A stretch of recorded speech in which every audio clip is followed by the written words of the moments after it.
Let me tell you something that may sound insane at first, but your spirit already knows it's true. You were never ordinary.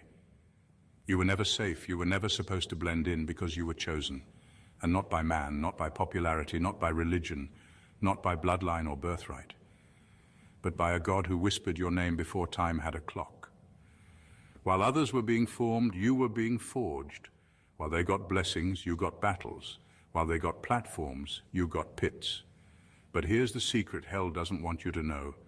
The pit was never punishment, it was preparation. You weren't overlooked, you were hidden because chosen ones aren't put on display. They're put through fire because only those who've survived the furnace can carry the flame. See, there's a reason the enemy came for your mind early. A reason betrayal hit you harder than most. A reason you've been tired but still unbroken, crushed but never destroyed. Because there's something embedded in you that hell can't delete, a divine code that screams, untouchable, you were sealed. Before you ever lifted a prayer, before you ever fasted, before you ever repented, he sealed you with something hell can't reverse, an unbreakable assignment. And that's why the top demon himself can't touch you. He doesn't just see your wounds, he sees what you carry. That's why the attacks were never random. That's why the rejection wasn't a coincidence. That's why isolation became your best friend, because God wasn't punishing you. He was protecting what hasn't even been released yet. You're not under attack because you're weak. You're under attack because you're loaded. You're not just a person, you're a prophecy in progress. So now the question is, will you believe what life has said about you, or will you step into what heaven already knows? Because when God seals a destiny, it doesn't matter how hard hell hisses. The chosen cannot be cursed, the sealed cannot be touched, and the one who walks with fire cannot be burned. Stay right here, because by the time you reach the end of this message, you'll understand why even the highest-ranking demon backed off when he saw you coming. Number one, you're not just protected, you're off limits. You're not just protected, you're off limits. There's a difference. Protection means something is guarding you, but being off limits means even if the enemy gets close, he still can't touch you. There's a line drawn around your life, and it's not written in chalk, it's carved in divine authority. God didn't just say, I'll keep them safe. He said, don't touch this one. That's a command, not a suggestion. And when God speaks, the spiritual realm obeys. Even hell knows better than to cross a line God himself has set. That's why the attacks you've faced never did what they were supposed to do.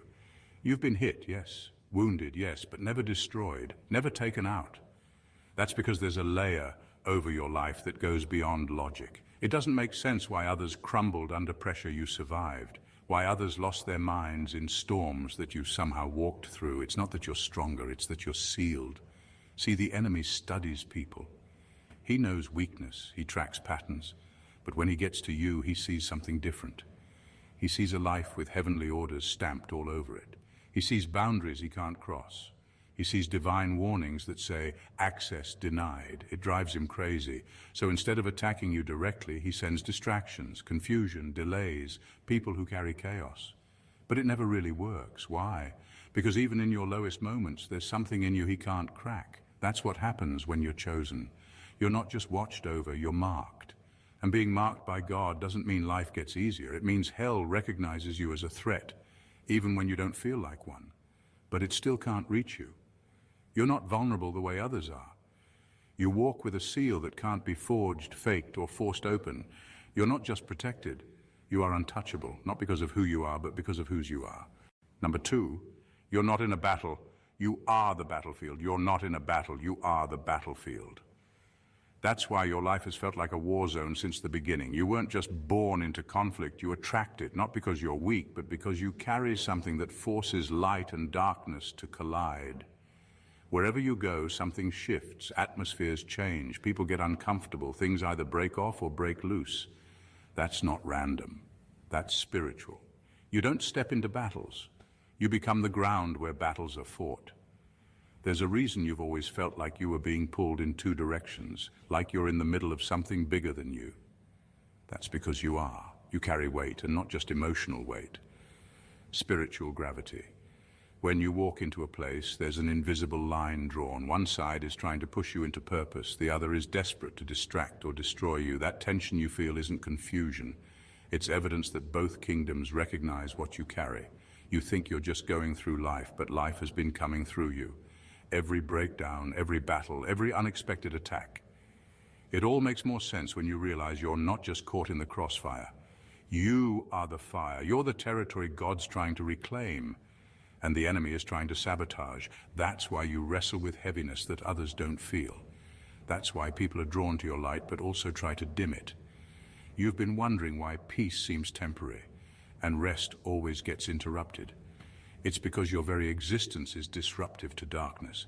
You carry clarity that breaks confusion. You carry purpose that frustrates evil. You carry presence that pushes back hell. And the wildest part, you're still standing. With all that pressure, all that warfare, all that weight, you're still here, still fighting, still walking. That's not by accident. That's because even when you didn't know it, heaven was using your life to make a statement. You don't just show up to battles. Battles happen because you showed up.